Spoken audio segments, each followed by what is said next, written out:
So I'm walking, right?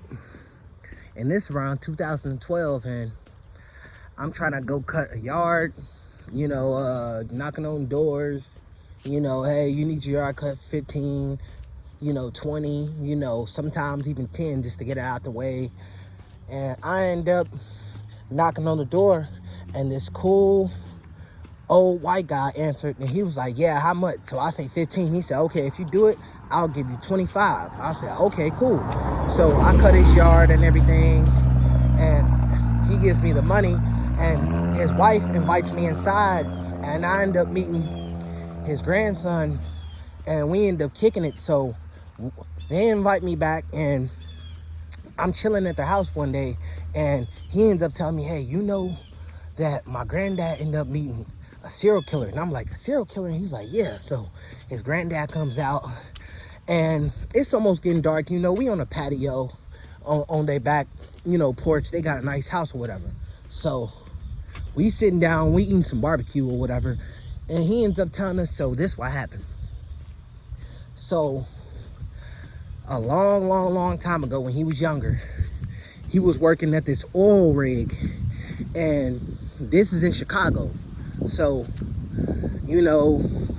it's a decent job or whatever. So he ended up taking it, and he's supposed to be there in the mornings and get off in the evening. So this day, he didn't end up, getting a ride as planned. So he had to catch the bus. But as he gets to the bus stop, he realized that the bus isn't going to be there until the next 30 minutes. So as he's sitting there, and he only got about 10 minutes to be there or whatever, someone pulls up, and they end up saying basically, hey, do you want to ride? And it was a regular looking white guy. He looked like he's in his, probably like 38 or something like that, but something just seemed off about it.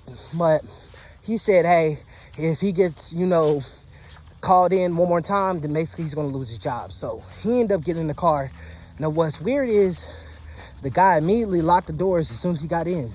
So as he's driving, everything's normal. He's like, where you from? And how long you been working here? Everything's all normal. So what turns into a pleasant conversation turns into a weird conversation, because the guy starts saying, yeah, I got these jobs that'll pay you a lot of money, and I got people I know in Delaware, and me and you, we can get on the airplane and we can fly there, and you can live with me, and just start creeping them out. So the guy kept his composure, and he told him, hey, actually you can just pull over right here. And the guy just kept driving and just kept talking like nothing was said to him. So what ended up happening is they get to a red light, and with no hesitation, he hurried up, unlocked it, and opened the door and sprinted out all in one motion. And when he turned around, he heard that the guy was screaming something towards him. And as he's running, now he's like 5 minutes from his job. So he ends up seeing the guy's truck and ends up following him. And basically the guy's just chasing him. So he hid behind some garbage cans, and he could see the guy's truck just passing through neighborhoods or whatever. So he ends up getting to work. He goes back to work, and everything's good. About a year later, he comes in from, I think it was a birthday event or something. And he sees that his mom and everybody is just gathered around the TV. And when he looks, he sees the guy's face that gave him a ride. In the past, he was on the news, and his name was Wayne Gacy. And he had 30 young boys in his crawl space. And you can see, the guy's mugshot on there. As soon as he see it, his heart dropped. So he said he was just close to being one of Wayne Gacy's victims. So, yeah, man, that's a cold play, man.